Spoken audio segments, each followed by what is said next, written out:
Cam Heyward is owed an apology from the Pittsburgh Steelers. It has been a dominant start to his 2025 season, and he has now proved the Steelers wrong not once, but twice.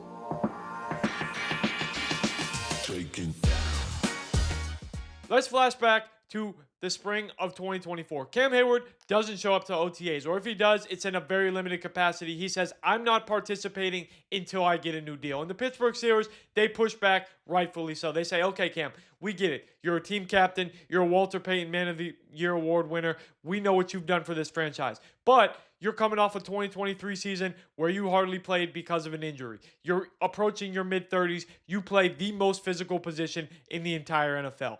Heyward says, I don't care. I want a new deal. They come to some sort of an agreement. Cam Heyward gets what was essentially a one-year sweetener, and he tells them, as we have quoted from Steelers media, I will be back in 2025 after I'm an All-Pro. Well, guess what? He comes out, he does just that. First-team All-Pro, Pro Bowler, comes to them this offseason, says, I want a new deal. A lot of Steelers fans, they push back. They say, why are you being ungrateful? I thought we were supposed to be all in. I thought that the Pittsburgh Steelers were all about winning a Super Bowl in 2025. Yet we have a team captain out here asking for a raise less than 1 year into his deal. And I understand that.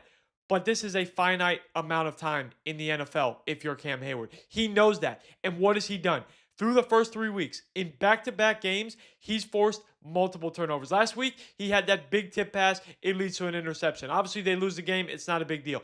This week, what does he do? Has a forced interception off another tip pass in the red zone, and then has a forced fumble in the red zone. Cam Heyward single-handedly saved the Pittsburgh Steelers 14 points. He has been dominant. I know the run game has been a sieve. I know that there wasn't a lot of pressure throughout the first 2 weeks of the season. It really didn't turn up till week 3. But it's been the interior players around Cam Heyward that have faltered there. He has been dominant. And what this tells you is that not only has he proved the Steelers wrong in back-to-back seasons, he's not over the hill. He still has plenty of juice. He's still one of the best defensive tackles in the league. What this tells you is that the contract situation between Cam Heyward and the Pittsburgh Steelers is going nowhere. He's going to come back to the table this offseason, and he has every right to do so if he continues to play at this level.